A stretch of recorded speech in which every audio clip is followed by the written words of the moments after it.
Boa noite, 19 de junho de 2020. Hoje trazemos o tema os desencarnados e sua ação contra os grupos espíritos. É o pessoal do contra, né? Os chamados demônios pelo pessoal evangélico.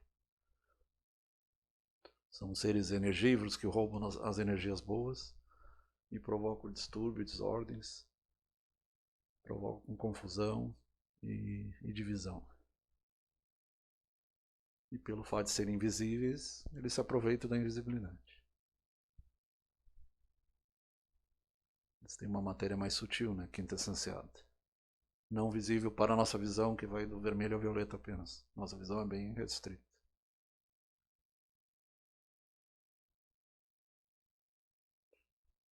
Os espíritos hipócritas. No Evangelho segundo o Espiritismo, capítulo 8, pelos espíritos endurecidos, item 75. Ele diz que os hipócritas são quase sempre muito inteligentes. São os pseudo-sábios também, né? E não têm no coração nenhuma fibra sensível, nada os toca. Isso aí fecha o grupo também dos sociopatas, psicopatas, né? São chamados consciências sem alma, ou cérebro sem alma. Eles não têm empatia, falta empatia. Falta se colocar no lugar dos outros. Fingem todos os bons sentimentos para ganhar a confiança e ficam felizes quando encontram tolos que os aceitam como espíritos bons, pois então pode dirigir à vontade. O conhecido fenômeno da fascinação. E a subjugação seria mais grave quando toma conta até do corpo da pessoa. O que acontece mais em algumas igrejas, alguns lugares onde é puxado muito o lado emocional. E o nome de Deus, longe de lhes inspirar o menor temor, serve de máscara para suas torpezas. Muitas vezes eles desdenham, eles sabem da existência de Deus, mas desdenham e falam mal, falam contra Jesus também.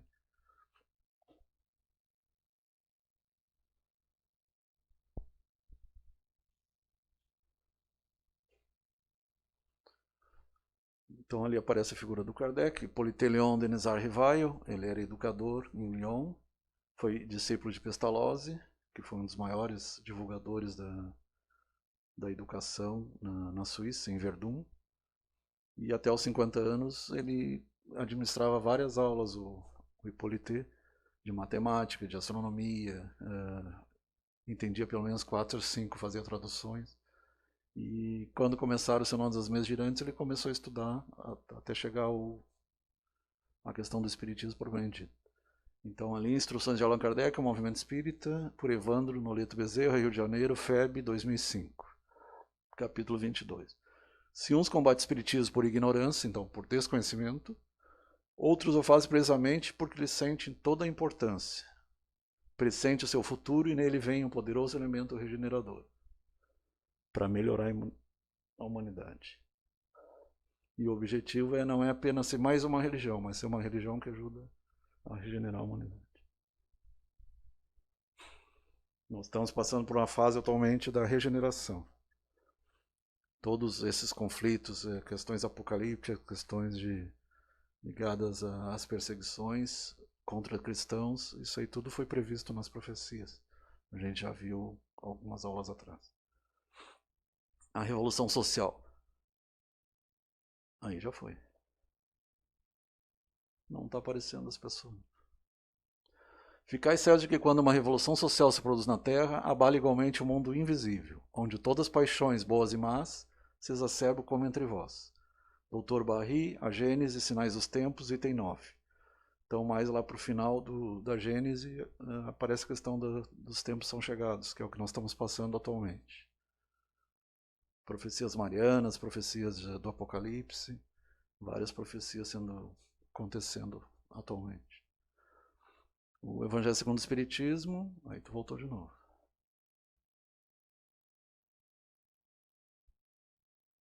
Aí foi 2 para cima. Não? Tinha um outro antes?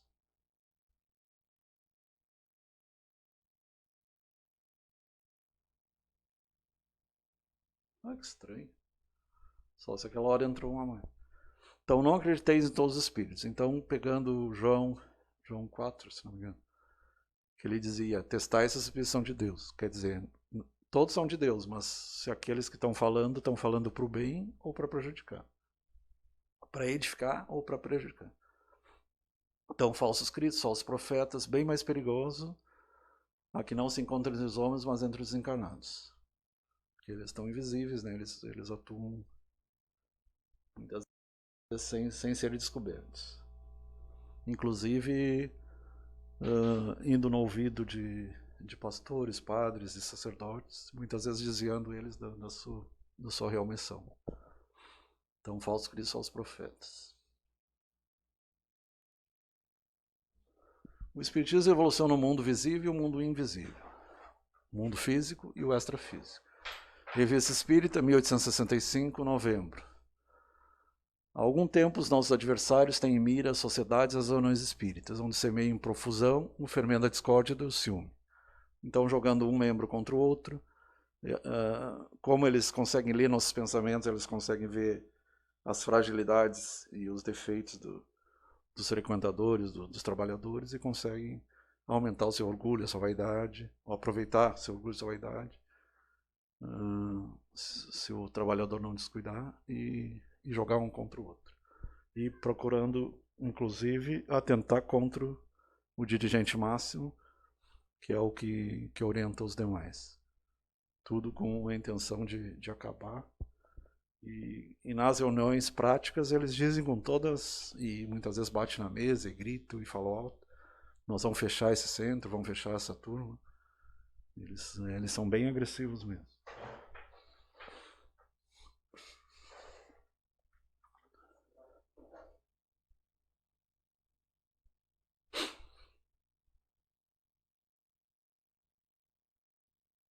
Aqui o Livro dos Médiuns, segunda parte, das Manifestações Espíritas, capítulo 29, das reuniões e das sociedades espíritas. Então, página 340.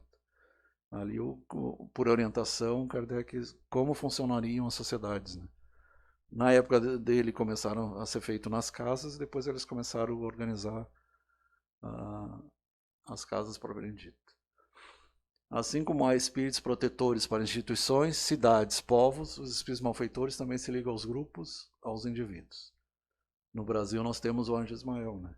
Por parte da Igreja Católica é Maria, e por parte de outras linhas ligadas ao Cristo é o Anjo Ismael.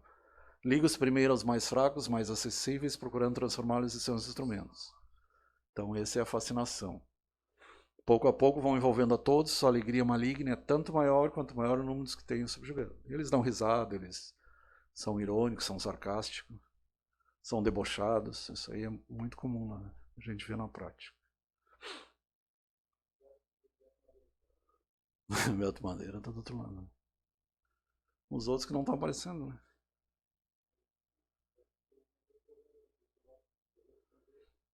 Tá. Então eles procuram jogar um contra o outro. São estratégias. Pois é. Tem 9 ali, mas não aparece.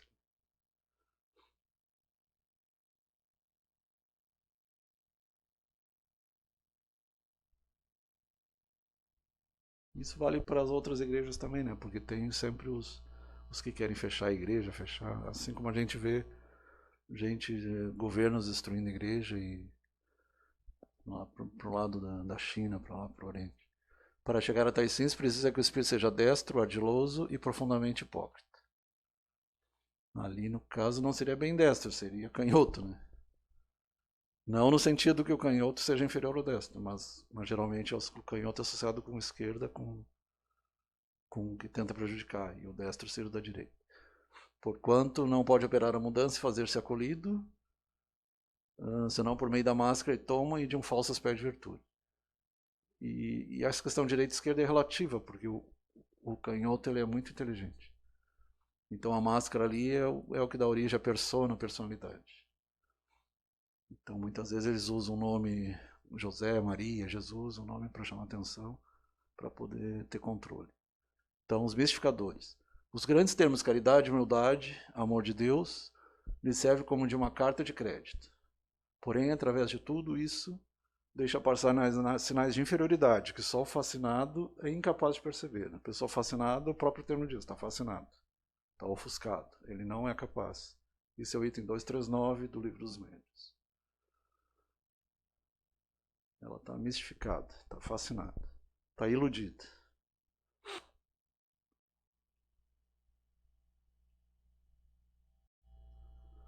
Por isso mesmo que o fascinador mais teme são as pessoas que veem claro, que veem claramente. Daí a consistir a sua tática quase sempre inspirar ao seu intérprete o afastamento de quem quer que lhe possa abrir os olhos. Então, muitas vezes o trabalhador, um médium, um medianeiro, de qualquer igreja que seja, ele arruma desculpa para... porque está chovendo eu não vou no culto na igreja, ou no centro espírita, ou porque está frio, ou porque chegou uma visita, acaba achando desculpa e muitas vezes através desses invisíveis que ficam chamando no ouvido, como se diz popular. Ou vai assistir a novela. Então, muitas vezes, desculpas furadas para escapar de compromissos que seria para eles crescerem como indivíduos, como consciências no processo evolutivo. São eles que semeiam germes de discórdia entre os grupos, que os levam a isolar-se um dos outros e a se olharem com prevenção. No Evangelho segundo o Espiritismo, só os profetas na erraticidade, que é logo depois da morte. O item 10, Erasto, discípulo de São Paulo, 1862. O Erasto aparece bastante no Evangelho, junto com Tomás de Aquino. Então, muitas figuras da Igreja Católica e do cristianismo primitivo. Porque o Espiritismo é o cristianismo redivivo. Ele traz a simplicidade dos tempos apostólicos. Por isso que ele não faz questão de... Claudeci Silva, boa noite. Não faz questão de sacerdotes, de imagens, nada disso. Nem de velas, nenhum tipo de imagem. Que seria idolatria. Né? Ou fetichismo, né? Uma de suas táticas para alcançar os seus fins é a desunião. Sabe muito bem que pode facilmente dominar aqueles que estiver sem apoio. Estão jogando um contra o outro. Voltou para outro. O seu primeiro cuidado quando quer apoderar-se de alguém, e aí já entra a subjugação, é inspirar-lhe a desconfiança e o isolamento. Então ele começa a desconfiar e começa a se isolar. Isso é um caminho para a depressão. Né? Isso é na Revista Espírita, 1858 e 59. A fim de que ninguém possa desmascará-lo, esclarecendo a vítima com seus conselhos salutares. Então, afasta de pessoas que poderiam lhe orientar. Isso a gente vê quando a gente viu só os profetas, que muitas vezes eles estão sob esse efeito aí, né? Como o Henrique Christie, como eles acham que são.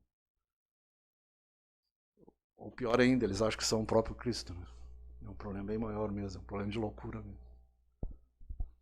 Mas aqueles que dizem, não, eu sou apóstolo de Jesus e estão transmitindo coisas erradas, são pessoas falsas também. O que predispõe à obsessão? Então, aqui tem que diferenciar a obsessão do ponto de vista psicológico, pensar e obsessão-compulsão, né? Pensamento repetitivo, monoideísmo, da obsessão do ponto de vista espiritual, que os evangélicos chamam de perturbação. As imperfeições morais dão asa à ação dos espíritos obsessivos. Então, quando a pessoa diz, eu estou possuída ou perseguida, alguma coisa ela fez para abrir a janela ou abrir a porta da sua casa tal que eles conseguiram entrar. Livro dos Médiuns, Allan Kardec, item 252. Então, as nossas fraquezas são exploradas por esses aí.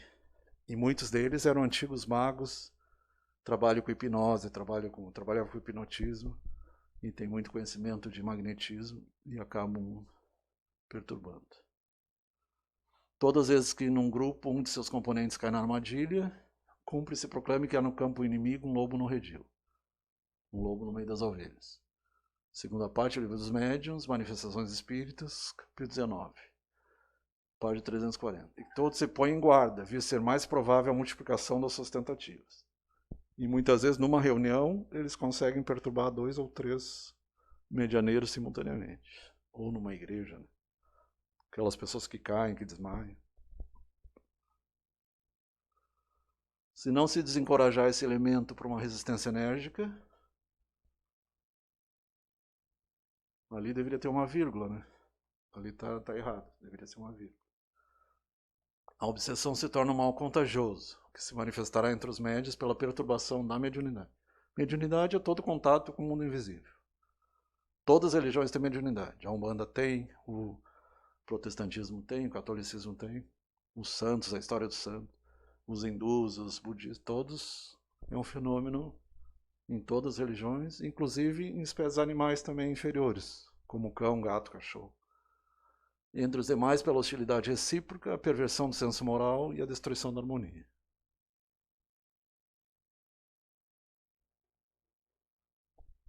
Ali é o mesmo, página 340. Ali é um capítulo inteiro, praticamente. Eles vão pegando os tópicos principais. Como o mais poderoso antídoto desse veneno é a caridade e ela que eles procuram abafar. A prática da caridade combate toda a maldade. Jesus já dizia, o mestre Jesus dizia que a caridade cobre a multidão dos pecados. Não se deve, pois, esperar que o mal se torne incurável para lhe aplicar o remédio. Mas tem que transformar o mal em bem. Nem mesmo é mal inimigo. Nem mesmo se deve esperar os primeiros sintomas, pois é necessário, sobretudo, prevenir. Então não adianta apenas expulsar, como muitas igrejas fazem, expulsando demônios. Não, tu tem que conversar com eles, tem que dialogar com eles. Hoje em dia usa-se o termo de dialogação, o dialogador. É uma conversa fraterna e trazer o evangelho. Né? E não é fácil, porque muitos deles não aceitam o evangelho. Mas trazer a boa nova do Cristo. E ele mesmo já dizia, vocês expulsarão demônios em meu nome. Se um dos membros do grupo cair sob a influência da obsessão, então o efeito pernicioso de um invisível sobre um visível, de um desencarnado por um encarnado, de um dessomado por um somado, que nós somos somados, estamos no corpo. Todos os esforços devem tender desses primeiros sinais a abrir os olhos, antes que o mal se agrave, a fim de levá-lo à compreensão de que foi enganado e ao desejo de ajudar os que eu procuro livrar. Ele tem que entender que ele foi enganado. Mas ele abriu a porta, ele deixou a porta aberta. Como está escrito no Evangelho, se deixar a casa aberta, entra aquele lá e chama mais 7 ainda, e causa um transtorno. Muitos casos de personalidade múltipla, muitas vezes são casos de obsessão por vários espíritos. Pode-se estatuir com o princípio que todo aquele que numa reunião espírita ou mediúnica, ou de qualquer religião, provoca desordem ou desunião, ostensiva ou subrepticiamente, então, ostensiva é direto, ou escondida, né? Subreptícia é escondida. Por quaisquer meios é um agente provocador, ou pelo menos um mau espírito, um mau evangélico, um mau católico, um mau budista, do qual cumpre que outro se livre o mais depressa possível. Página 337.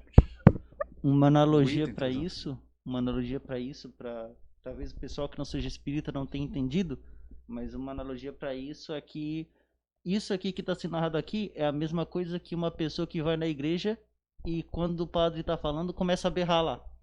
Então é uma perturbação da paz. Imagine você que seja da igreja evangélica ou igreja católica, enquanto o pastor ou o padre estão lá passando muitas a palavra, vezes muitas vezes é usado também. Estão lá falando. Imagina se do nada uma pessoa lá, um dos fiéis começa a berrar lá ou atrapalhar. É basicamente o que está sendo escrito aqui, só que no espírito, né? Então acho que agora fica mais simples de... Isso vale para qualquer religião. Apesar de ser um trabalho espírita, mas toda religião... religião aí que vem tem desordem, né? A desordem, ela se refere a isso.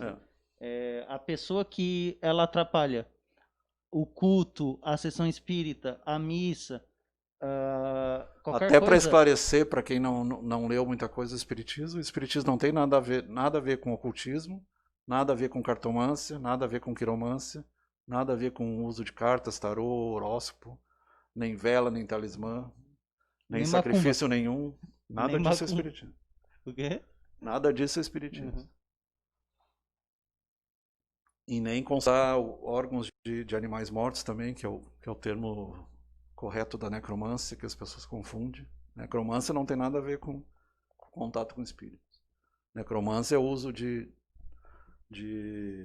órgãos de animais para ter visões, para ter ou para fazer trabalhos de magia. A necromancia, o nome já diz, é magia da morte. Então, geralmente necromancia pode ser por água, por espelho, pelos dedos, pela mão. Geralmente é um tipo de magia muito obscuro.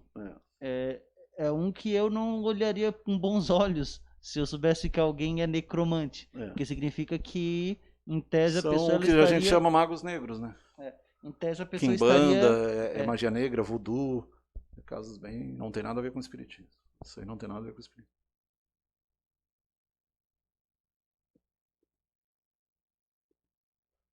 Visto ser necessário evitar toda causa de perturbação e distração, uma sociedade espírita deve organizar-se, isso vale para qualquer igreja também. Dar atenção às medidas apropriadas a tirar aos promotores de desordem os meios de tornarem prejudiciais e facilitar todos os modos de afastamento. Através do diálogo, não é apenas expulsando como muitos fazem, porque expulsa e eles voltam. E se tu começar a conversar com eles e conseguir convencê-los, eles podem vir para o teu lado e te ajudar e se tornar um aliado no futuro. Muitas vezes o inimigo acaba se tornando um aliado. E isso é uma coisa cristã, né? Transformar o mal em bem. Inclusive, e não só cristã, é uma coisa filosófica também, né? A Arte da Guerra falava sobre isso também. Você traz o seu inimigo para o seu lado, ao invés de destruir. Conquista ao invés de destruir. Isso vale também para a parte espiritual de uma maneira geral. Muitos são os meios usados pelos obsessores ou perturbadores, quase todos bastante estudados, pois já sabemos que a ação é organizada. Quando a gente fala em crime organizado, do outro lado é a mesma coisa. E o lado de lá controla o de cá. Sueli Kaldashuber, obsessão e desobsessão. O que é desobsessão? É conversar com eles. É tentar trazer eles para o Evangelho, para a Boa Nova, para Jesus. A ação desses obsessores, logicamente, não fica circunscrita aos grupos mediúnicos. Muitas vezes eles perturbam um filho, uma filha, eles usam um outro ser da família para poder atingir aquele indivíduo, aquele trabalhador. Seja espírita, seja evangélico, seja católico. Uma série que fala sobre isso, uma série de filmes, é bem antiga, que fala sobre essa questão de espíritos atazanando famílias, é o Horror em Amityville. É um dos casos mais famosos de Casa Assombrada. Exatamente. E esse caso que aconteceu, ele tem uma série... Eu brinco que são casas bem assombradas, né? Sim. É mal porque seria mal do mal. Exatamente. Não. E uma coisa, a história da casa mesmo, que deu origem aos filmes, tem 10 filmes, mas foi baseado num livro que foi baseado num relato fato real. Né? E isso é esse caso que o Flávio está falando, de espíritos que começam a perturbar, espíritos que eles tiveram... Geralmente eles moravam na casa e não admite que nenhuma outra pessoa mora naquela casa. Exato. Nesse caso específico, pelo que eu entendo da história, eu acho que são espíritos que, de certa forma, eles são vingativos. Porque eles foram mortos de forma violenta na própria casa. Inclusive, o que aconteceu em Amityville? Lá na casa 112 da Avenida Ocean Avenue. Amityville, ela é uma vila de Nova York, tá? Então, lá nessa vila, é muito como aquelas casinhas em estilo colonial. Em uma dessas casas, a casa 112, ela, lá nos anos 70... Hoje virou museu, né? Lá nos anos 70, houve ali um assassinato violento, onde um serial killer, o Ronald Defoe, ele assassinou os membros da família dele ali. E daí... As famílias que vieram morar lá depois, elas começaram a relatar aparições, fenômenos sobrenaturais. As Bruxas de Salem foi um caso parecido também, né? Sim. Se bem que teve conteúdo erótico, outras coisas também. Mas nesse aqui ele é mais... Salem é Oregon, é outro estado. Esse aqui, por isso que eu falo, o filme ele é baseado nisso. Depois teve o primeiro filme, eu recomendo, lá de 1969. Os outros vieram depois, mas é só caça-níquel, só pra ganhar dinheiro, né? Mas o que era baseado mesmo no evento lá foi o primeiro filme, né? Tem 10 filmes nessa série, mas o primeiro ele retrata um pouco isso. Daí foi uma família lá e começou a ver fenômenos, manifestações lá, né? E foi baseado num livro. Inclusive são ligados ao que se chama poltergeist, né? Que é esse primo brincalhão. Exatamente. Só que é brincalhão para prejudicar, não? Exatamente. E esses espíritos, pelo que a gente entende, eles eram espíritos revoltados. Eles não são espíritos bons. Creio que por causa do fim que eles tiveram, né? Na mão de um próprio familiar, eles acabaram ficando revoltados. Eles não conseguiram descansar em paz. E hoje em dia, inclusive, tem um dos caras que viu lá na família, ele falou que... Independente de você acreditar ou não em fantasma, toda religião fala em missa de sétimo dia, 30 dias. Exatamente. Então a maioria das famílias veem a vida após a morte. Né? E é até interessante que hoje em dia o cara que morou lá, ele fala que as pessoas, a maioria delas não acreditam nele. Mas realmente aconteceu aquilo, segundo ele. Ele teve aqueles fenômenos lá. Inclusive depois daquilo, a família meio que ficou meio desestabilizada, né? Não a família que foi morar lá, né? Daí depois foi meio que cada um pro seu canto, houve a separação dos pais dele, né? Que é o efeito que teve, provavelmente tem que ver com aquele clima ruim lá, né? E vocês dão uma pesquisada aí quem tem interesse, a Casa 112 de Amityville, que é a casa assombrada mais famosa do mundo, né? E daí é esse caso que o Flávio tá falando aqui, de espíritos obsessivos, possessivos. Mas é um bairro de Nova York ou é uma cidade? É uma vila. É uma espécie de vila que fica em Nova York. Que lá em Nova York eles têm muito esse costume de vila, bairro, essas coisas, né? E isso é uma vilazinha que tinha lá. E o nome da vila é Amityville. Não é o nome da casa, é o nome da vila que é Amityville. Sim. O nome da casa Vila de Amit, né? E o nome da casa é a casa número 112, lá dessa vila de Amityville. Então tem terreno fértil, por isso que o Mestre Jesus dizia, vigiar e orar. Cuida do teu pensamento, tua emoção, o que tu está pensando, o que tu está emitindo. Tuas energias são boas, são positivas ou são negativas? O positivo atrai positivo. O negativo vai atrair o negativo.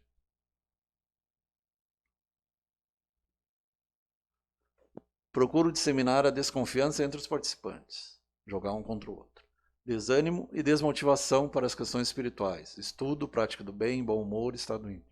A gente conhece trabalhadores que frequentavam, participavam, davam palestras e de repente abandonam, largam tudo, saem do espiritismo ou saem da igreja que estão. Então isso aí muitas vezes acontece. Causa mal-estar aos que trabalham corretamente, deturpando a verdade, com informações erradas, com mensagens erradas. Querem intrometer-se nos trabalhos, trazer a desunião dos grupos, intrigas, maledicência. Então, as estratégias da maldade mesmo. Inclusive, era o que acontecia nessa série de filmes. Geralmente tinha um espírito ali que muitas vezes ele possuía um membro ou atazanava um específico e...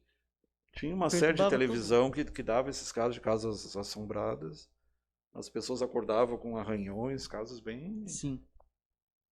Aí um espírito conseguir fazer arranhão, um negócio bem complicado.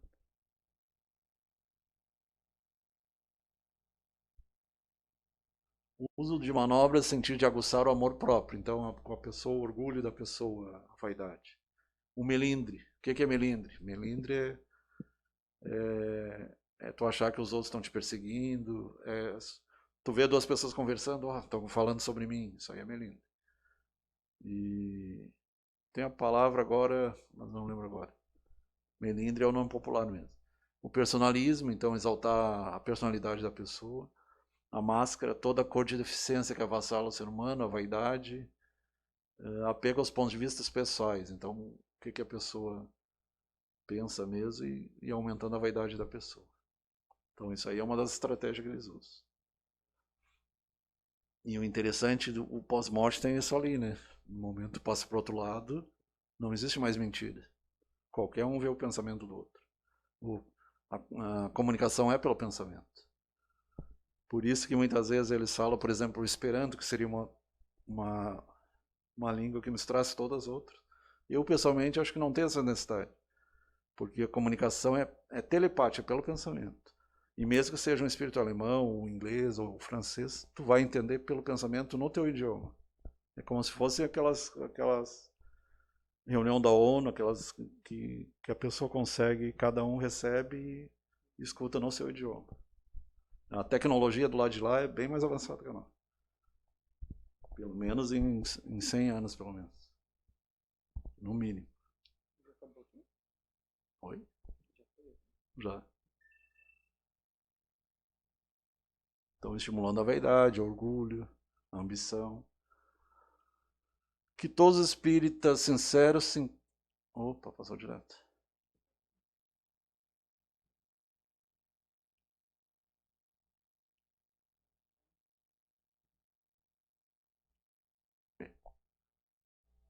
Se unam, pois, uma santa comunhão de pensamentos para enfrentar a tempestade. Então, pensamento bom, sentimento bom, Eu gosto muito do budismo que ele diz: atitude correta, pensamento correto, ação correta, sentimento, ato.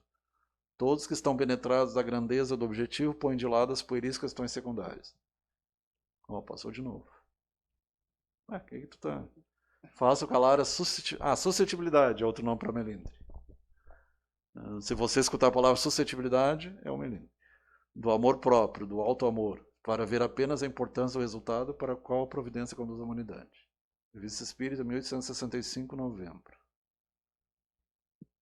Então são pessoas, são sugestionáveis. O outro nome para suscetibilidade é sugestionabilidade. São pessoas crédulas, elas acreditam em tudo. Isso aí. Tu não pode ser nem incrédulo demais, nem crédulo demais. As duas coisas são ruins. Nem cético demais e nem incrédulo demais. Nem desconfiar de tudo e nem acreditar em tudo. São os dois extremos. Tem que estar sempre no meio. Caminho do meio. O que acontece quando os encarnados não prestam atenção aos ensinamentos ouvidos? Nos domínios da mediunidade, Chico, pelo espírito de André Luiz. Que é o mesmo Carlos Chagas, né, que foi o médico que descobriu o mal de Chagas. Do lado de lá ele usa o nome André Luiz. Quem assistiu o filme vai entender o nosso lado. Nos domínios da mediunidade, Chico, pelo espírito de André Luiz. Sem dúvida passa pelos santuários da fé na condição de urnas cerradas. Ali a gente vê os espíritos lá atrás e a comunicação pelo chamado cordão de prata. Impermeáveis ao bom aviso, continuam inacessíveis à mudança necessária. Mas esse mesmo fenômeno se repete nas igrejas de outras confissões religiosas? Sim. Qualquer igreja, qualquer... Que o objetivo de eclésia é a reunião, né? A unificação. A palavra desempenha significativo papel nas construções dos espíritos. Ali tem duas palestrantes e atrás aparecem os chamados amparadores, os espíritos protetores, os anjos da guarda, os protetores, os guardiões. Sermões e conferências, tem alguns que deixam até que os intrusos não entram na igreja ou no salão, no recinto. Sermões, conferências, sacerdotes e doutrinadores. Doutrinador é um termo que não se usa mais, é dialogador. Em vários setores da fé. Isso aí é um resquício do catolicismo. Tem muito espírita que veio do catolicismo e ainda usa o termo doutrina. Eu prefiro o diálogo. Sempre inspirados no infinito bem, guarda o objetivo da elevação moral. Também não gosto da palavra doutrina porque ela dá a entender que aqueles tá forçando a pessoa, né? Proselitismo. O espírita não é proselitismo. Doutrina, na verdade, se a gente for historicamente, o uso histórico do termo doutrina se referia à alienação, né? Catecismo, marxismo, é nesse sentido, né? Todas as doutrinas que tiveram, elas... Seja na verdade, política, econômica... O objetivo da doutrina, na verdade, é isso, né? Fazer tu o que a gente chama lavagem cerebral, né? O objetivo não é esse. E nem conquistar adeptos para tua igreja também. O correto, por isso que eu falo, o correto é a gente sempre questionar. Por isso que eu falo a importância de matérias como história, filosofia nas escolas, porque elas ensinam a gente a questionar, né? Isso. Pensamento crítico, livre escolha e livre decisão também de seguir da tal religião ou não. Ou não ter nenhuma também. Por isso que eu acho que nas escolas, os professores que ainda dão aula de filosofia, é interessante trazer filósofos de todas as áreas do conhecimento, né? Muitos deles fazem, né? Tem uns que se focam mais em debate, mas eu acho que além do debate é interessante falar sobre pontos de vista dos filósofos do passado. Eu gosto do que eles fazem no Jornal da Record do Heródoto Barbeiro, que eles chamam sempre dois, um de cada lado. E tinha professores que faziam isso também. Por exemplo, um defendia o parto normal, outro defendia a cesariana. E aí tu vê os dois lados, né? Sim, inclusive é interessante... Isso aí entra na questão da síntese, a tese, antítese e síntese. Sim, é o tipo de debate que é interessante estar trazendo de dois grupos, de duas pessoas que representam pensamentos, linhas de pensamento divergentes, né? No diálogo interreligioso também é importante isso. Eu tive um professor que ele fez isso. O que ele fez? Só que a tarefa que ele deu era complicada para alguns grupos, porque ele nos dava dois filósofos. Um que representava uma linha de pensamento e outra linha de pensamento ao contrário. A gente tinha que torcer para cair no grupo do filósofo que a gente era a favor. Porque se a gente caía no outro, a gente tinha que forçar uma argumentação a favor dele. Mas até entendo o ponto de vista do professor, a ideia dele era justamente isso, ver qual é a nossa capacidade de adaptar. Isso é treinamento, né? Para o advogado diabo. E daí o que acontece? Felizmente, eu caí no grupo do Heráclito, né? E o outro Tu conseguiu entender? É o cara mais difícil de entender, o Heráclito. Entendi. O Heráclito, Então tu é inteligentíssimo. o Heráclito, toda a filosofia dele, a gente pode... O que dá pra entender é que tu tá tomando banho, o rio não é mais o mesmo, tu não é mais o mesmo. É a questão da mudança. Isso aí, na verdade, inclusive, isso foi até interessante que eu até levei esse questionamento pra aula de engenharia química, né? Esse do Heráclito. Eu até falei lá, perguntei pro coordenador do nosso curso, né? Que também é nosso professor inteligentíssimo, o professor Mazuco. Um grande abraço, professor Que a Mazuco. cada 7 anos a gente troca E todos daí os eu átomos do perguntei corpo. para ele, ô professor, e o que o professor acha do que o Heráclito falava no passado? De que uma vez que o ser humano colocava a mão no rio, ele já não era mais o mesmo. Isso é verdade pelo seguinte, vamos pegar uma coisa básica, células. O rio antes não tinha células mortas. Tu botou a tua mão ali, ele passa a ter células mortas. Ou seja, não é o mesmo rio que era antes. Né? Ele pode parecer o mesmo visualmente, mas em essência, anatomicamente, ele As não é células mais da o mesmo. pele a gente tá perdendo direto. Pele, cabelo. Exatamente. Então... A célula vermelha leva 21 dias. É 3 semanas, geralmente. Exatamente. E por isso que eu gosto muito do Heráclito. Foi o primeiro filósofo com quem eu simpatizei, porque basicamente toda a filosofia dele a gente pode resumir Ele falava numa muito frase. do fogo. O Parmênides era água e ele era o fogo. Exatamente. Mas toda a filosofia do Heráclito a gente pode resumir numa frase. Tudo muda. Tudo muda. Basicamente isso. Era isso que eu defendia. Toda a linha de pensamento dele, ela ia de encontro a essa questão de que tudo muda. O Parmênides era o contrário. O Parmênides ele defendia que tudo era sempre a mesma coisa. Só que daí é muito mais difícil tu aceitar o fato de que as coisas são estáticas do que tu aceitar o fato de que as coisas mudam. Só olha para a natureza, tu vai ver que tem mudança o tempo todo, né? Então, por isso que eu sempre falei, o pessoal que pegou o grupo do Parmênides, ele tava um pouco mais difícil, porque provavelmente a maioria não concordava com ele. É difícil tu concordar com ele. Ele foi um filósofo Ele era influenciado pelo Demócrito e o Leucipo, então atomista. Sim. Os atomistas defendem a matéria, né? E o Heráclito defendia mais a parte espiritual, energética. Né? E o fogo é ligado. Qual é o simbolismo do fogo, da vela, da chama? É a espiritualidade, né? Tu pega, por exemplo, a quadrangular, acho que tem igrejas que usam o símbolo do fogo. A palavra desempenho significativo, isso aí já foi falado. O assistente meditou um instante e acrescentou: entre os homens, porém, se não é fácil cultivar a vida digna, é muito difícil habilitar-se a criatura à morte libertadora. Já dizia aquele cara lá, o Barão de Tararé, da vida só se leva a vida que a gente leva. Fez o bem, vai ter uma boa morte. Fez o mal, vai ter uma má morte. Comumente desencarna-se a alma, sem descarrega os pensamentos, desagarrem enoveladas em situações, pessoas e coisas da terra. Por isso que o budismo fala que a gente não deve ter ligação afetiva muito grande com coisas, animais, pessoas, por causa do apego, que aí prende a terra. Embora seja muito difícil a gente não ter apego, por exemplo, a um gato ou um cachorro. É muito difícil. Quem convive com o animal e do nada vê que ele partiu, morreu, é muito triste. Mas se tu pensar do ponto de vista do Heráclito, tudo muda, tudo passa, é mais fácil. Sim. Porque, tipo, é justamente isso, tudo muda. A gente e não sabe se apegar a dinheiro, muda. não se apegar a bens, não se apegar a terra. É por isso que eu falo. O pessoal antigo tem muito apego à terra. Tudo muda, mas o simples fato da gente saber que tudo muda não diminui um pouco o sentimento de dor ou sofrimento quando perde um ente querido ou um animal. O luto é normal, né? Agora um luto de mais de um ano já não é normal. O luto é normal em torno de um ano, mais ou menos. Inclusive tem pessoas, morreu há 10 anos e... Uma curiosidade que eu vi é o seguinte, eu li que as pessoas mais velhas, que já estão em meia idade, eles estão em tese mais preparados para a perda de um ente querido. Só que eles sofrem por mais tempo do que uma criança ou uma pessoa mais nova. Mas se morrer um filho, eles vão sofrer bem mais. Assim. Que a gente espera que os velhos vão antes, quando morre como dizia jovem. O personagem lá do Senhor dos Anéis, né? Nenhum pai merece enterrar o filho. Falando dessa questão da magia branca e magia negra, e o Senhor dos Anéis, eles perguntaram se o Gandalf passasse pro lado negro, aí eles disseram que ele seria um tirano pior que o Sauron.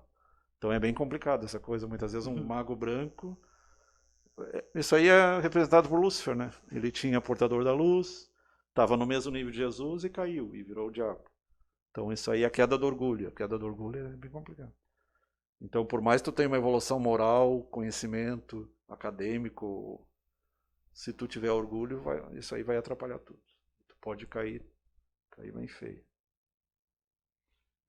Então, quando a mente está presa a interesses inferiores do mundo, cristalizada, enfermiça em paisagens inquietantes, porque se a gente para observar até faz sentido, porque o Sauron, desde o início, ele já tinha uma tendência a ser maldade, a ser ruim, né? O Gandalf, se ele fosse corrompido, ele teria a destruição total de todo o conjunto de espíritos que ele sustentou, de princípios que ele sustentou. Então, seria tipo algo muito abrupto. Uma quebra abrupta. E qual é o abrupta simbolismo do anel? É a maldade em si? Eu acredito que é a tentação. Tentação. Porque a gente percebe que todos os personagens que eles entram Esse é o problema da riqueza. A riqueza é bom ser bem utilizada. Exatamente. O Mas Sméagol, tu não cair no egoísmo, no prejudicar os outros, no pisar em cima. O Sméagol, ele representa justamente isso. A pessoa que caiu na tentação. Uma pessoa egoísta. Sim. Uma pessoa cheia de problemas. Uma pessoa que não dá pra confiar, né? Embora eu adore o Sméagol, acho que é um personagem carismático, a gente sabe que ele tá ali pra representar algo ruim, né? Tanto é que no final, ele foi tão egoísta, tão egocêntrico, que morreu pra ficar com o anel. E essa questão do roubo de energia, a gente vê o Frodo ficando fraco, a gente vê também nos Dementadores no Harry Potter. Sim. Então os Dementadores são esses demônios, eles roubam energia. Sim. E muitas vezes tu diz, pô, fiquei perto daquela pessoa e tô fraco. É só a gente ver aquela pessoa como um possível dementador da vida real. E muitas vezes eles são inconscientes, nem sempre são conscientes, né? Inclusive, por isso que é essa a importância da literatura, né? Muitas vezes, por isso que eu recomendo que o pessoal sempre leia o Harry Potter, leia o Senhor dos Anéis, que eles têm bastante analogia, assim, interessante, né? Embora seja literatura infanto-juvenil, ela é livre para todos os públicos, né? Os Ouroboros, por exemplo, é símbolo da eternidade. Né? A serpente come a própria cauda. O próprio círculo é um dos simbolismos da divindade de Deus, é o círculo. Por isso que ele é contínuo e não tem início nem fim, né? Para aqueles que se dizem ateu, que não acreditam, como é que alguma coisa pode não ter início? Por isso que o símbolo é o círculo. Daí o valor do culto religioso respeitável, qualquer religião, não importa. Desde que seja para fazer o bem. Formando e tornando as pessoas melhores, como dizia o Dalai Lama. Melhores homens, melhores pessoas. Ambiente propício à ascensão, ao crescimento espiritual, com indiscutíveis vantagens, não só para os encarnados, quanto aos desencarnados também. Com sinceridade, fervor, e os desencarnados que aspiram à própria transformação. Muitas vezes a gente vê na prática um espírito violento, depois de meses, às vezes anos até, ele começa a chorar, ele acaba se transformando, é uma questão de tempo. Se tu mostrar para ele o que... Por exemplo, ele está perseguindo um daqui. Se mostrar para ele que no passado ele foi perseguido, aí ele começa a se dar conta. Eu fui perseguido, agora eu estou perseguindo. Só mudou o verdugo, o algoz virou vítima. Por isso que muitas vezes as pessoas não entendem espírita. Por que acontece aquela coisa ruim, aquela pessoa boa? Mas tu não sabe o passado. Nada é por acaso, tudo tem explicação. A vítima de hoje pode ser o agressor de ontem. Claro que isso aí não justifica matar uma criança ou fazer... Nada justifica a maldade. Mas a gente começa a ver de cima da montanha, uma visão mais acima, além da simples matéria. Ali mostra a questão do cara que está na igreja ou no centro, só que ele está pensando no trabalho, então ele não está ali, ele está só de corpo, não está de corpo e alma. Ele está pensando lá no trabalho dele. E ali o expositor da boa palavra pode ser comparado ao técnico eletricista, desligando a tomada mental, tomadas mentais através dos princípios libertadores, distribui nesse do pensamento. Durante a própria palestra ali, a reunião, os espíritos vão fazendo a limpeza também a chamada aura das pessoas ali que estão participando, da igreja, do culto. Isso acontece em qualquer lugar. A gente está sempre trocando energia com as outras pessoas para o bem ou para o mal. Tá se parecendo só o Claudeci ali. E tinha 9, né? Provavelmente isso é da nova É atualização o do sistema Facebook. ali. Provavelmente em breve vai voltar ao normal. É que o Facebook, ele E tá... ali quando tu vai a uma reunião, uma igreja, algum culto, tu pode ir pelo amor ou pela dor, né? Sempre tem esses lados. Ou tu vai Uhum. para aprender, ou tu vai porque tem alguma coisa para resolver. Em termos conscienciais, não em termos materiais. Jesus foi bem claro quando disse não pensar em dinheiro, né? Vá divulgar a boa nova sem esperar nada em troca. Ali sorriu bem-humorado e prosseguiu. Ali é um ser que está sendo trabalhado à distância. Então, o magnetismo é feito à distância, a hipnose, magnetismo. E aí ele começa a dormir sem ter porquê, sem estar com sono. As entidades são vampirizantes. Opero contra elas, envolvendo os ouvintes em fluidos entorpecentes. Aí as pessoas desmaiam, caem no chão, adormecem. Conduzindo o último ao sono provocado porque eles adiam a renovação. Aí ele acaba dormindo e nem escuta nada que o palestrante está falando, nem nada. Uma outra coisa interessante também é justamente isso, né? As histórias de vampiros, elas representam isso, o roubo da energia vital, que é o sangue, o vampiro né? é o sangue, mas É. na verdade aqui é energia, Porque se a gente energia vital. se a gente parar para observar, a ficção fantástica, ela sempre tem uma abordagem Tá falando realismo fantástico. Ficção fantástica que eu falo, daí se refere ao gênero horror, ao gênero de fantasia, ao gênero de ficção. Ela sempre tem uma representação disso. Por exemplo, se a gente for ver os filmes, foi isso que o Flávio acabou de falar. Os filmes de terror que falam sobre assassinos, psicopatas que perseguem as pessoas, a gente vai ver que são pessoas que na maioria das vezes tiveram algum Tem problema. a série Investigação Discovery, são desses casos. Essas pessoas tiveram algum problema e geralmente estuprador foi estuprado quando criança, né? isso. E nesses filmes de terror, geralmente assassino é isso. Geralmente esses assassinos eles tiveram problemas, são pessoas cheias de problemas em casa, que elas acabam manifestando isso da forma mais maldosa que tem, né? Que é possível, que é matando, perseguindo, né? Um caso disso que a gente vê Mas tem uns que têm prazer em matar mesmo. Sim, mas por exemplo, o caso do Jason Voorhees. O Jason Voorhees, eu sempre falo brincando que o Sexta-feira 13, nesses filmes, não pode ter relações sexuais senão tu morre. Por quê? Na história do filme do Jason Voorhees. Porque o personagem, ele morreu afogado enquanto os monitores do acampamento estavam envolvidos em uma relação sexual. E isso mostra o motivo pelo qual ele sempre persegue, ele tem uma tendência a perceber grupos que fazem sexo, que são as vítimas dele, né? Outros grupos que ele persegue, adolescentes, por quê? Porque os monitores eram adolescentes, né? E então, o Norman Bates era apaixonado pela mãe, né? Exatamente. Aí é um caso de complexo de Édipo. Exatamente. E o Norman Bates é um caso que era cheio de problemas também, personagem cheio de problemas. E não apenas complexo de Édipo, como dupla personalidade também, né? Virou até uma série, né? Bates Motel. Virou Bates Motel. Então aquele ali está sendo trabalhado à distância. Então assim como a gente usa a oração, quando a pessoa diz, faz uma oração por mim, à distância, uma mentalização, pode ser usada para o mal também. Tanto bem quanto mal. E até de um país para o outro, o negócio não tem limite. Inclusive eles fizeram experiências interessantes da Terra-Lua, telepatia da Terra-Lua. Projeto Conhecer, Sentir, Viver Kardec. Então por hoje era isso. Isso vale para qualquer... Aqui é espírita, mas vale para qualquer religião. Toda religião tem seus perseguidores, tem tantos que criaram, os fundadores, quanto os perseguidores. Como a gente vê na política, em todo lugar tem... Exatamente. Tudo tem dois lados. Inclusive é muito hipócrita quando a gente vê grupos, sejam grupos religiosos ou grupos ideológicos. Por isso que não se discute política, futebol e religião, porque muitas isso, vezes os supostos adversários... É isso que eu ia falar agora. Enquanto as pessoas estão se brigando, eles estão se juntando, fazendo festa e dando risada.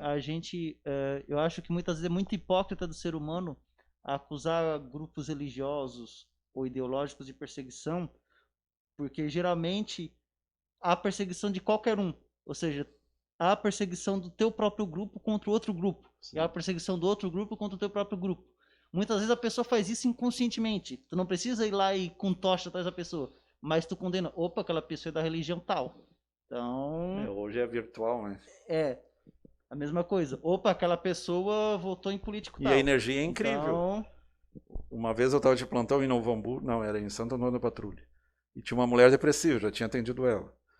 E num outro plantão ela ligou, tô ruim, e eu sentia pelo telefone, eu comecei a se sentir mal. Aí eu disse para ela, não, tu deve procurar uma psiquiatra, uma psicóloga. E eu tive que cortar a conversa, porque pelo telefone já estava, tu vê que até a distância. Por isso tem que vigiar e orar, tem que estar sempre alerta. À noite é complicado, né? Porque à noite tu desliga com o teu consciente. Se tu não fizer uma boa oração, meditação, uma música tranquila, tu pode ter pesadelo. E pode ser perseguido à noite também. Aquela última coisa que tu viu, né? Pode ser perseguido à noite. Uma vez eu... Não necessariamente. Muitas vezes tu tem sonhos eróticos. Né? Uma vez eu tava lendo sobre veneno de serpente, e naquela mesma noite eu tive um pesadelo com serpente, né? Algumas vezes é. Isso aí então. Boa noite.